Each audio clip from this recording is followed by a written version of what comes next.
Hey, this is just a quick note to let you know that Team Champs 2025 has been sponsored by City Strength. You're probably already familiar with City Strength. They're Australia's exclusive retailer for SBD, but they also sell a broader range of strength and powerlifting related equipment. So a big thanks to City Strength for sponsoring our competition this year. And I hope you enjoy this episode.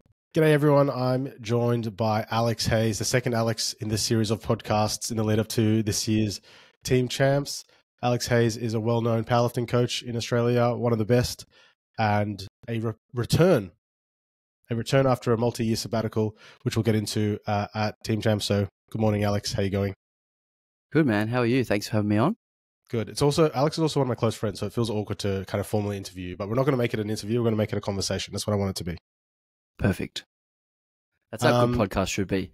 I feel like too many podcasts is like interviewer asks question with a blank face, and then interviewee answers question with a blank face, and then they just go back to the next question, and it's so awkward. The worst is when... I feel like we can do better than that. Yeah, the worst is when the interviewee says something like fire, and then the interviewer is like, interesting. Next question. I'm like, yeah, I know. Oh my God. Ask a follow-up, bro. Like, provide an anecdote. Do something. Actually have a conversation.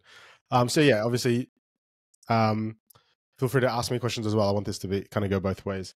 But yeah, talk to us a little bit about your coaching practice. I feel like in the last year or two, you've really like kind of established yourself even more so than you ever have as having a really healthy roster. I mean, process powerlifting is a new thing, and that's who's technically entered Team Champs this year is process powerlifting, whereas in the past it was formerly Team Hayes. So talk to us about the progression over the last 6, 12, 18 months. So Team Hayes was way back like 2017, 2018. And that was when I was just kind of doing things on my own.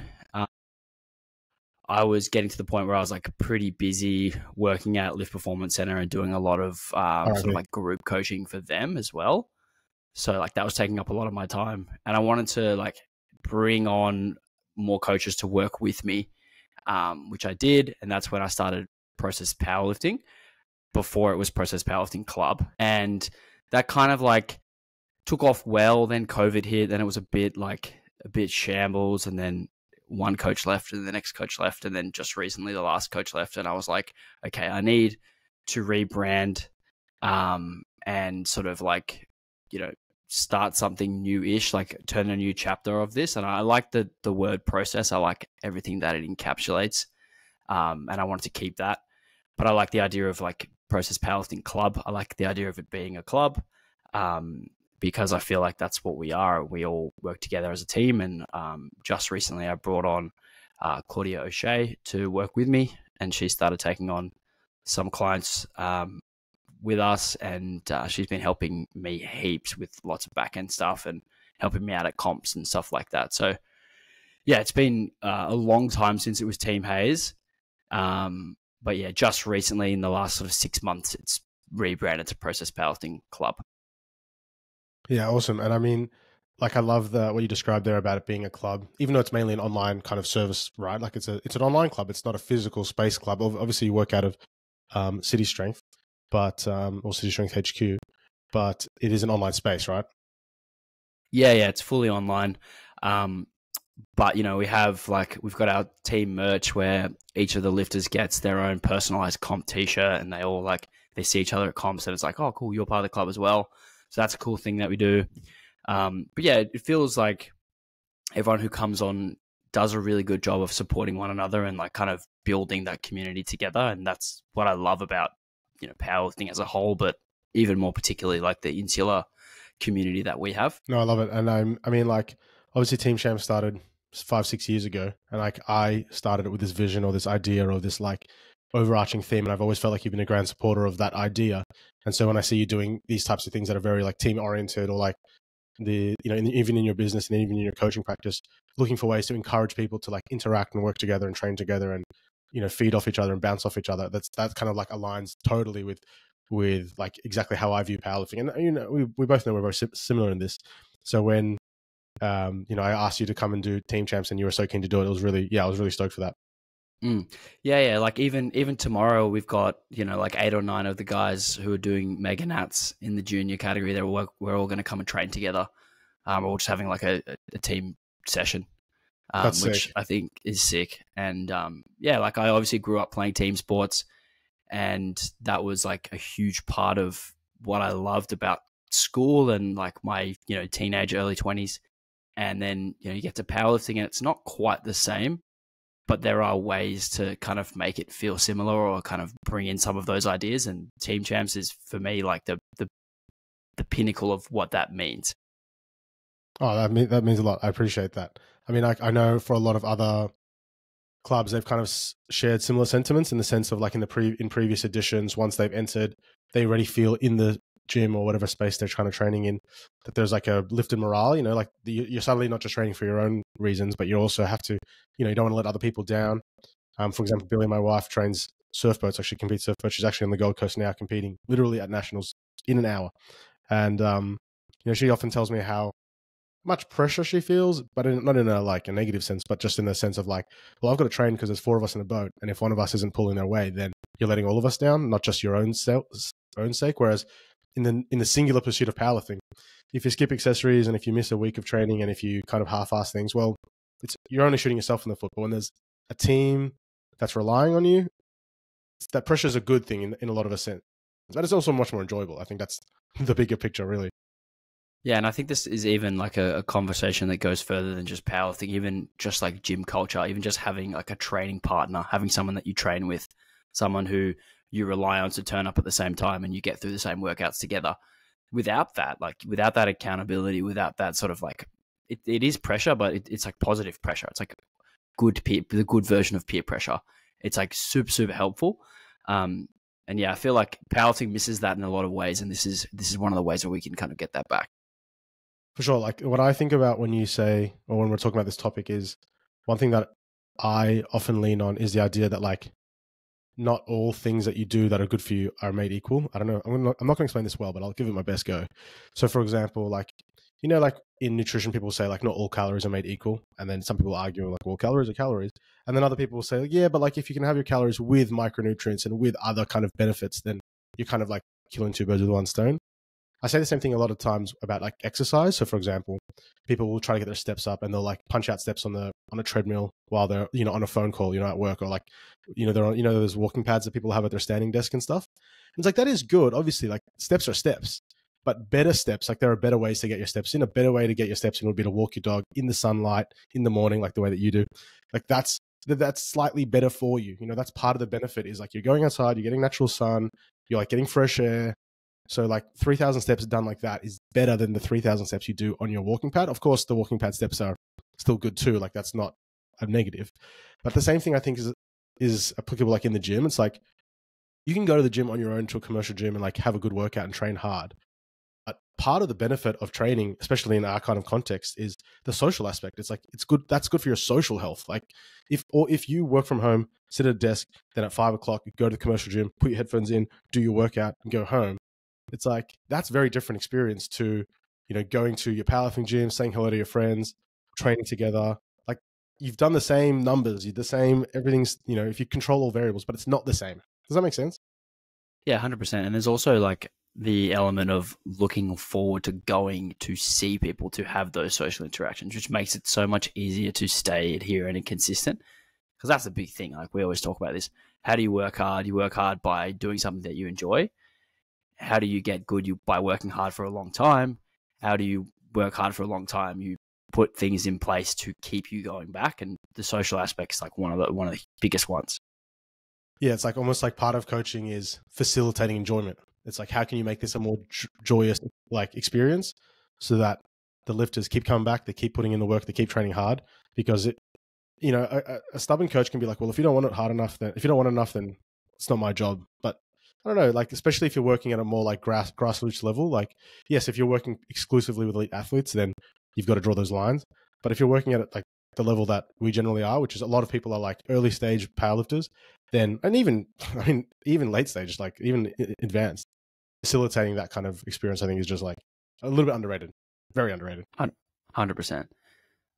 Tell me, JP, about how Team Champs has evolved from the first year, which was actually like, what was it called? Team Challenge?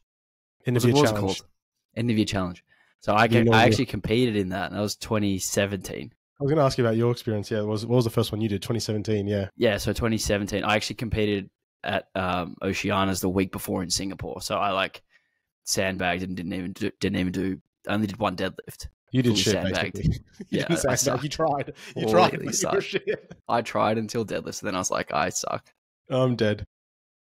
And yeah, and then obviously it became the team event after that. How did you decide to sort of take that leap from team challenge to end of year challenge to team champs? Well, the first year was literally the first year that we were running the gym, and so it was the last comp of the year. Like we'd already done 2 that year, and I just wanted to create some like something different, something like some other prize that wasn't just best male, best lift female. You know, Liz Craven, Cam McKenzie always winning them. So okay, I just created a system of like, all right, if you're in a team of 4, no, I don't think it was even capped at 4. It was like if you were registered to the same coach or registered to the same club, you score points. Winning club or winning team gets $500. So it's still like an open entries, like anybody could enter. And so I think it was even Obsidian might have had 7 lifters like registered or whatever. So they won because they're our neighbors, they're down the road, and they just had the most lifters, and they also had good lifters. And there was a couple of groups of 2 or 3, and then a bunch of singles, like a bunch of just open entries. Yeah, we came second. We came second. Oh, right. Okay, I wasn't sure. I didn't want to forget that. Sorry. That was Team Hayes that came second? Yeah, that was Team Hayes. Yeah, close finish. But that was essentially the prototype event, right? And then I was like, okay, cool. Let's formalize this, and let's actually make it like an exclusive. Like you have to be in the team to enter. It's not an open tournament or open contest. And then every year just kind of grew from there. And then last year was our biggest step. Like as a lot of people know, we transitioned to the 2-day event. The year prior, 2023, was like the first year after COVID, and we had 13 teams, which is like fine but not great. Last year we had 22, so that was a huge step up. Like so many more teams, so much more depth in the field, so much more competition, so much more pressure. It felt like this year we have 20 at the moment, so not as big as last year. I think as part of that's just switching to APA. I think part of it's clashing with IPF Worlds, a couple of other factors, but still 20 teams is still a good amount of teams and creates a good amount of depth in the classes. But I think importantly, or at least what's been important for me, is establishing the competition as like a reputable thing that clubs want to send their lifters to. And so that every year clubs are like penciling in the date well in advance, going, okay, cool, this is when team champs are. We're going to put in our best 4 lifters if we can and go from there. So, I mean, I think part of creating a successful competition is growing reputation. Like there has to be a reputation around it. You think of any long-standing powerlifting competitions, of which there aren't many, because most of them barely last 3 to 5 years if they do. But the ones that come to my mind are like Pro Raw in Melbourne. Like Pro Raw's been going for like 15 years. That has a reputation. People know that's a good event. It's got good quality lifting. What SPD are doing at Sheffield is building reputation. Like obviously they threw money at it. That's a different story. But it's an awesome competition. That's building reputation. Now it's like, oh shit, that's a big deal. And in a much smaller scale, I think that's what I've been trying to do every year, is trying to grow that reputation, kind of like pass on the message of like, no, this is a good comp and we want people doing it. Yeah, and I think that's kind of already happening. And it will probably next year will be the year where it booms, because I think you'll like iron out the timing with Worlds and probably get a couple more clubs in. But also the clubs in APA who maybe haven't heard of it until now, they might see, myself or someone else there and be like, oh, that looks like a sick idea. Like I'll go jump in next year. So I think next year will be the year where it like kind of takes another step. Yeah, I hope so. I think like you said, ironing out the timing with Worlds will be a bit of a step, but also, yeah, like it's the first year in APA and we might be old dogs, but there's a lot of new lifters and new coaches in the scene that might not even be, like you said, might not even know what Team Champs is. So hopefully we can kind of get the word out to them. I actually really, as an aside, I really like that it's the same week as Worlds. I was hoping to go to Worlds, but obviously with the family commitments and stuff, it's a tough ask. So I was able to come to Team Champs instead. But like, I really like the idea that those world level athletes aren't at an event like this, and it's for like the next step down. Even though you're stealing one of my lifters by having it at the same time, but that's okay. Or stealing 2 actually, but yeah, that's okay. Who are the 2 lifters? Well, Zin's going now to Worlds, so I'm going to have to change her in the nominations, which I'll email you straight after this. And we'll come to that in a second. I was considering bringing Yanni because obviously she's from Melbourne, so she can come and see her family and yeah. But she's going to Worlds obviously as well. but she's going to Worlds. Yep. Suffering from success, Alex. Your lifters are too good. You need to have slightly worse lifters. Maybe she can just do her like final taper SBD day on the platform. Yeah, seriously. Like I was wondering if that was going to happen. I mean, I think the timing is too close. It's just not quite.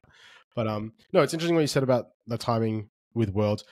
I mean, I consciously did that obviously at the start, knowing it full well that it was clashing with Worlds. But it was kind of my opinion was like, well, because world lifters aren't going to compete at this comp anyway. Like this isn't for them. Like there are going to be 8 lifters that go to Worlds on each side. Boo hoo. I think the bigger cost that I didn't probably appreciate, which I'll admit, is the cost of coaching. Like there are a lot of coaches that are going to Worlds, and so it's hard for them to come to team champs, obviously, or to send a team. Yeah, obviously Victor and Jack are going. Victor and Jack are on the Worlds coaching team. Are they sending other coaches for team champs? Yeah, they're sending other coaches to represent their clubs. Yeah. Yeah, cool. Yeah. So. Yeah, and I would have done the same thing. I would have just sent Claudia. Yeah, for sure. Like you would have found a way. But no, great. Well, speaking about your team, let's introduce who you've got lifting for you, and talk us through. Like, what I'd be curious to know is how you come across or how you kind of land on the team that you're sending, because you guys are one of the few teams that are traveling interstate. You guys are from Sydney, obviously, or at least most of your clients would be. Maybe some of the lifters you've got nominated are Melburnians. I'm not sure. But talk us through who they are, what weight classes they're in, how you picked them. Was it hard? Did you have to contact a bunch of people and they said, "No, I can't make it to Melbourne. That's too much," or was it people were super excited about the idea? So, the first 2 who I wanted to invite were actually from Melbourne. So one being Sin, who did commit, and then she ended up hitting the Worlds QT at Nationals and made the Worlds team. So she's now out. The other one was Bo Mardonovic, who trains out of Peninsula Barbell. He is still on the team, so he'll be lifting in the 83 class. Very, very strong, very, very strong lifter, particularly like subtotal specialist. And he's got a bit of a cut to get to 83, but he'll get there, no worries.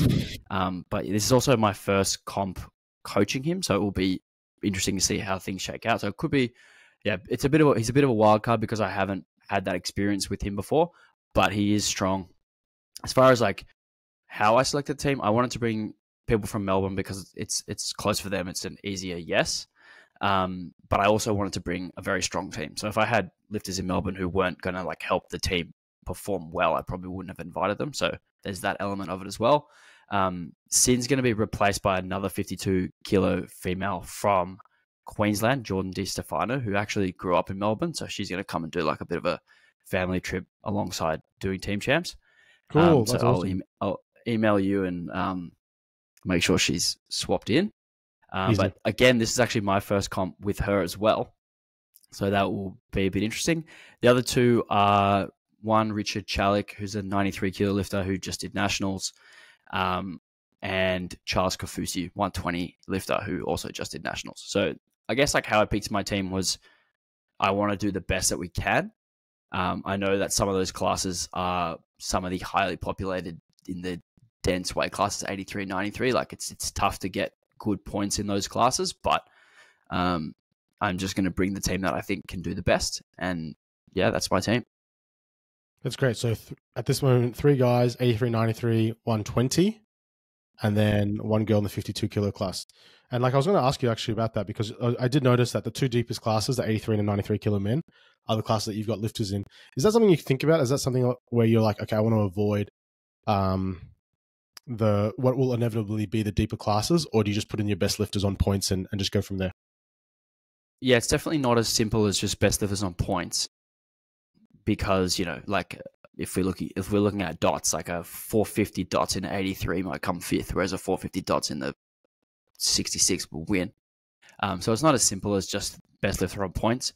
I think if I had options with lifters in lower populated classes, I would probably be selecting them.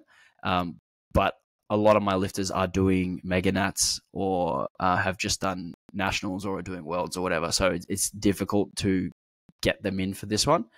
So I think like you weigh up all of those things, like, okay, how good is this person overall versus how good they are competitively in that division? And you kind of have to weigh up that sort of equation in your head.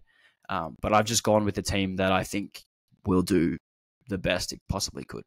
And I think because we're lifting on the Saturday, I don't think we have a whole lot of like cards up our sleeve. We just we turn up, we do our best. Our totals are there. If you can beat us, good for you. It's almost like being the weaker deadlifter. You just got to do the best you can, and then just see how the cards like land behind you, I suppose. Yeah, exactly. Like if exactly right. You put up your best total. If someone beats you, shake their hand, say well done. Yeah. It's interesting what you said about if you're 450 dots in the 83 93, you might come fifth, and if you do that in the 66s, you might win. An interesting point about all this is choosing your team and trying to find gaps basically, or find like weak points where you can kind of like score cheap points. So I'll give you one of my favorite examples. Last year, Stronghold Ballarat, their average dots for their 4 lifters was 416. So they scored 416 dots on average across the 4 lifters. They came 14th. The winning team is 416 high. I mean, 416 dots is like, I don't know. Okay. I'm just being facetious. Okay. No. But they came 14th. Panthers won with an average dots of 358. See, I think that's an issue with the weight classes in the USAPL. I agree. Because I think like the way the IPF does it, it's like 16 classes versus 21 classes. Those 5 additional classes make such a huge difference. It just spreads that talent, but it doesn't spread the talent in the middle. It only spreads the talent on the fringes, which is already spread. So it's like creating this like ridiculous imbalance for, I think, what is there, a female 44 kilo class and a male, 56 kilo class? 56. Is that right? Yeah, like what human being is that size? And that's the thing is Panthers team consisted of a 56 male, a 100 plus woman, and 140 man, 140 class. So there's a 140 as well. Who was the 4th lifter? 90 kilo male. Who won? Was that Colin? No, it was one of his clients, Scott Meikle-John. Okay. Yeah. So it's 7, low 7s. Yeah. Okay. Yeah. So it's like, I think the system with the less weight classes is going to make a huge difference to like the competitiveness, because you're going to have lifters who are finishing 4th or 3rd or 5th making a huge difference to an actual winning team. Whereas in the past, it's like, okay, how many first can we collect? Whereas now it's like, 3-4 podiums and you might win. No, absolutely. I think like that's exactly one of the things I've been most looking forward to about coming back to the IPF is the IPF weight classes. Like the IPF weight classes suit this format so much better. We spoke about this on the episode with Didier. There's no cheap points. Like last year there was gaps. You could find gaps and score cheap points. But I don't know if you know what happened last year, but in the initial nominations, for example, in the women's 48 kilo category, there was 1 woman, and then at the final change, there was 5 women in the 48s because everyone tried to flood the cheap weight classes, but there was no one in the 44s. Like you literally just had to find a 44 kilo woman in the world and be like, hey, can you squat? Because there aren't any. So if you could just find like a 56 kilo guy or a 44 kilo woman, it's like, great, can you squat, bench press, and deadlift the bar? You're in. Yeah, that's always not going to be the case. I have a little bit of an issue with that. Like you want to bring lifters on merit. You don't want to just bring lifters. Like you don't want to bring someone to their first comp at team champs, just like it's kind of selfish in a way. Yeah, I see what you're saying. You want to bring the team that has lifted and has experience and has like merit and has kind of like earned their spot. You know what I mean? And it's a lot harder to find someone who hasn't with a lot less weight classes, like with the lack of gaps. Yeah, no, I understand. Curious question that I have for you in your coaching philosophy, coaching values and stuff, is maybe like a balance, finding a balance between, meritocracy or like merit, how good of a lifter is versus, I don't know, maybe there's like this more abstract concept of just like being deserving of a spot, like for example, how important is it for you when you're choosing your team to think about, okay, is this person a good representative of me, my brand and my club and my values versus are they just a great lifter? Like, maybe you've got an objectively really good lifter, but they're a bit of a prick and you don't know if they're actually going to represent you well. And I think there's a genuine, or maybe a better way to put it is maybe you've got someone who's not quite there, but you've been coaching them for 7 years. They've gradually improved every year for 7 years. And they've kind of like in some sense earned their spot, even if they're not the actual objectively best. Or are you of the opinion especially you're a big sports fan, obviously, are you of the opinion it's like, no, the best has to go in, who's available from the pool that's available, and that's just the way it is, and that's sport, and you're just going to, eat shit? Well, I think sport is inherently elitist, and that's one of the great things about sport. It's also one of the things that people don't like about sport. So, I personally think that in a team situation, you are trying to put the best guys on the court or on the field, or in this case on the platform, to win. But if it's like a toss-up between two people, that's probably where that other stuff comes in place.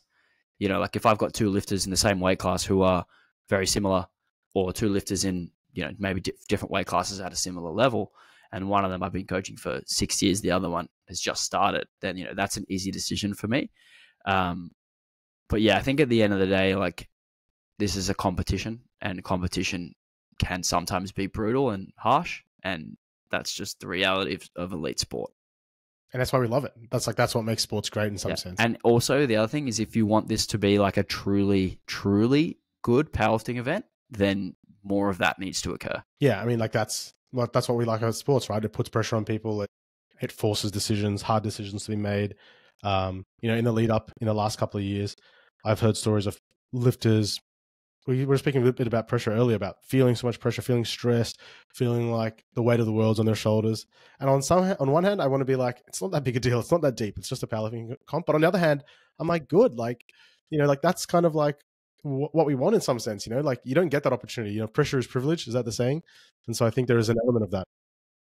Yeah. And I definitely felt that, playing high level team sports, like you feel that before the game starts. You look at the guy next to you and you go, fuck, I don't want to let this person down. Or you look at your coach, I've got to do, I've got to do right for my coach. And I think that also kind of separates great athletes from mediocre ones or average ones, is that people have the ability to like step up in a situation where there's pressure.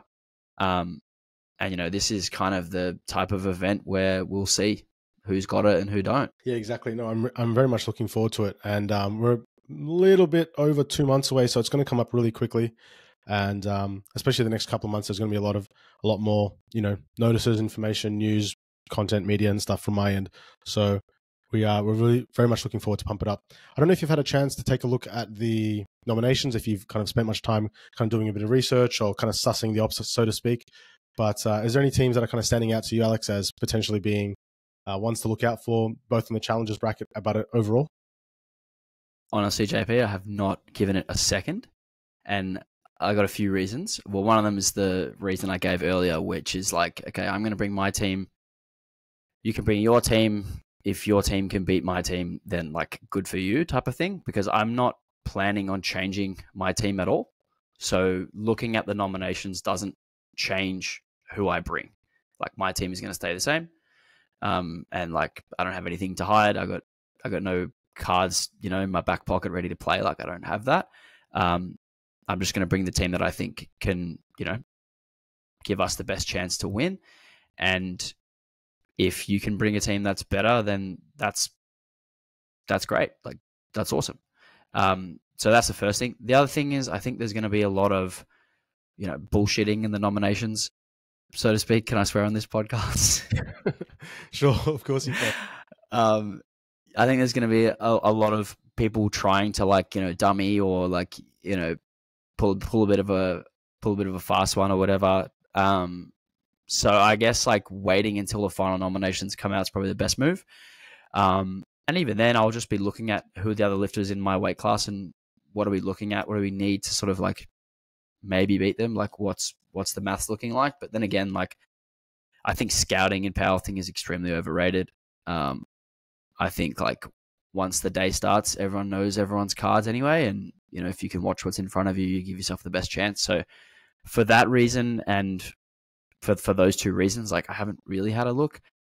I actually don't even know who the 20 teams are. I'll familiarize myself with a bit closer. I know Melbourne Strength Culture is doing it. I'm sure they'll have a strong team. I know Elemental is doing it. Hung's obviously going to World. Tony's going to Japan. So those two are out. I don't know who they're going to send. They've got some good lifters. I know Paragon will have lifters. They'll be putting lifters in interesting classes. I've spoken to Beck a little bit, and they're going to try and fill some of those lower populated classes for sure. So they could be a chance. But outside of that, like I really, really have no idea. I think the Strength Fortress will probably do poorly though. Standard stuff from our end. We have too much honor. We like to reward the lifters in our club that are just such good members. And our top lifters, we say you can take a break. Maybe JP's got to pull on the boots, super sub in the last minute, score some points for us. I probably won't even win my class anyway. Yeah, you're gonna hurt your back again. No, it's interesting. I actually I don't want this to drag on for too much longer because I don't want these episodes to run too long. But I always love chatting to you, and I'm really curious about what you said about like scouting. You're one of the best platform coaches that I've known, and your skills in platform coaching have improved significantly over the last 5 or 8 years. You're very knowledgeable, you're very experienced, you're just generally intelligent, which I think is an important aspect. You can read numbers quickly, you understand what's going on, you don't get frazzled, all that kind of good stuff. And so you're the kind of person that if I had a lifter who was on the border of winning nationals and at the last second I couldn't coach them, I was sick or whatever, and I needed to pick someone who had never seen this lifter before, doesn't know anything about them, doesn't know any of the opponents, doesn't know any of the context, just thrown in the deep end, coach this guy to win the nationals or the worlds, whatever it might be, you'd probably be one of the top picks that I would think about just because you're so adaptable and you're so good like that. Thank you. Thank you very much. In some sense, I think you're welcome. I think you can turn up to this type of competition without having done too much research because, like you said, a lot of that research goes out the window. And one of the things you often say is the comp plan goes out the window once you start warming up. I will say, though, on the other hand, what I was very impressed with and surprised with was the amount of research that clubs did last year. Clubs had spreadsheets, they had calculators, they had formulas, they had, it's not just as simple as like, well, what does my lifter need to place the best? Like, 220 deadlift puts them in first, but a 215 deadlift wins second, and a 207.5 deadlift will get them third. Because you've also got to think, well, how does that affect the team standings? Who am I displacing? Jumping from third to second not only scores you an extra point, but that lifter that was previously in second, who's now in third, loses a point. Which team are they on? Are they on a team that's a threat to me? Do I want to try to drag them down? Like, a lot of these clubs had full on like formulas and like fancy shit. And I was like, holy smokes, I couldn't believe how much effort some teams had gone into. Another example that comes to mind is what happened at the first Sheffield. We're speaking to one of the meet directors, or essentially the meet director of Sheffield. One thing that he was surprised by was how little effort some top coaches had put into understanding the percentage of record formula. And he said, there was like 1 or 2 coaches who had spreadsheets that mapped out the percentage of records for every lifter and what their total would have to be in any context. So if one lifter scores 102.3%, then what total do I need to beat 102.3%? Whereas, in a normal competition, it's easy, right? You can see the totals, you can see that it all makes sense. Whereas in that context, you've got to be prepared. And a lot of coaches were horrifically underprepared, and they put in the wrong weights because they didn't understand what total they needed at any given point. So it's a very rambly kind of point here. But I mean, what's the question, JP? You don't think that that scouting is that important. But I guess my question here is then like, but how important is it to be prepared in general and to know what you're in for and what the systems are in the day and like what's the scoring mechanisms and all this type of stuff?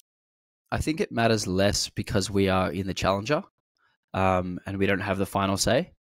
So, we use the example of like being a subtotal specialist. We are essentially just putting up our best total on the Saturday, and anyone who's in our weight class can see that and they can decide. Then they're the ones who make the decisions, not really us.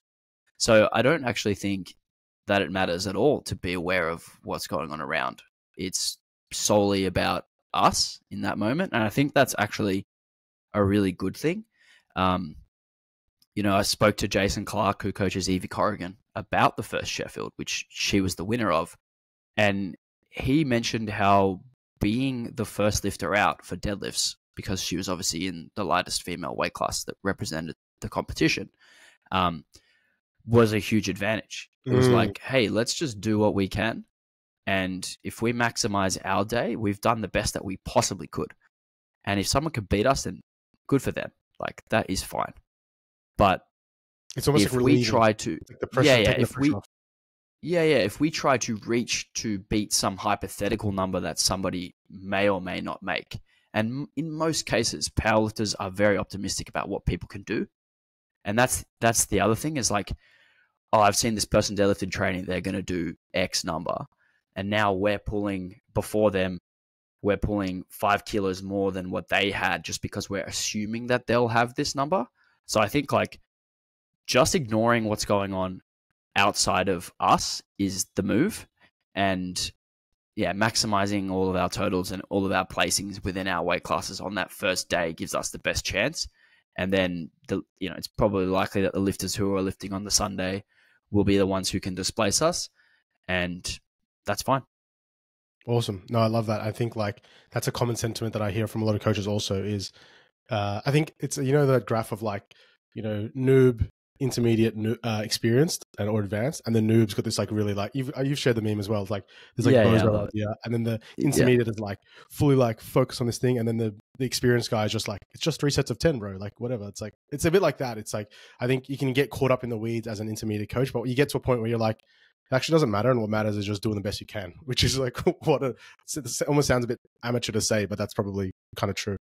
Yeah, it's not like a sport like basketball where we go like, okay, this team has these 5 guys on the court and they play this zone defense. They don't play man-to-man defense. That means that we need to, change our offensive strategy to pick apart the gaps in the zone, right? It's not like that. It's literally I do a squat, then you do a squat. I do a squat, then you do a squat. Like my squat does not affect. Yes, that's right. Like my squat does not affect your squat. I'm not racing you to the squat rack and the winner is able to attempt the squat. Like we both get our chance to do the squat. So like we do the best squat we can. If you're able to do more than that, great. If you're not, cool. Like that's just how it works. And I think game day coaching in powerlifting is actually really simple. And I think the people that get it wrong are the people that overcomplicate it and try to like make too many decisions when the easy decision is just staring them in the face. Yeah, right. Just like the answers are in the bar speed. Just go with that. The answer is literally looking at you right in the face. Like you don't need don't need like the lifter's RPE and then a fucking E1RM calculator and then a full analysis on whatever. Like you don't need it. You just watch, hey, how many kilos we got left? Bang, that's the next attempt done. Love it. All right, just to wrap up, do you have any specific goals in mind or placings? Like I presume being in the challengers bracket, one of the main goals might be to finish top 4 and earn your way into the premier bracket for the year after. Yeah, that's the biggest goal, is to get into the main day, so to speak, and then we can start to have more conversations next year about some of the strategy, because that's when I think it comes into place. But like I said, I think the biggest thing is to give my lifters a good experience and to bring a team that I'm proud of, and to bring a team that represents our club well. And if they all hit some PRs and have fun and they all place highly, then that's probably the goal. Like if all my lifters PR their total by 15 kilos and we come 20th out of 20, then like I would still consider that to be a successful day. Hell yeah. So I think like it's hard to set particular goals on totals and stuff like that when I can't really decide the outcome. Like I said, we lift on Saturday, so the lifters on Sunday can pick us apart if possible.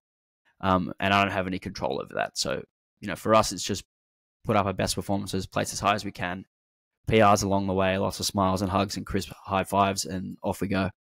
Love that. That's just such a great perspective, and I appreciate you making the time for us, Alex. It's always good to chat to you, and I almost wish we could go forever, but maybe that's for a future time. So thanks for your time. Thanks for sharing your experience, your wisdom, and yeah, best of luck to your team, yourself, for all the training in the lead up, especially for your lifters at Meganats, at Worlds, and at the big one, Team Champs 2025.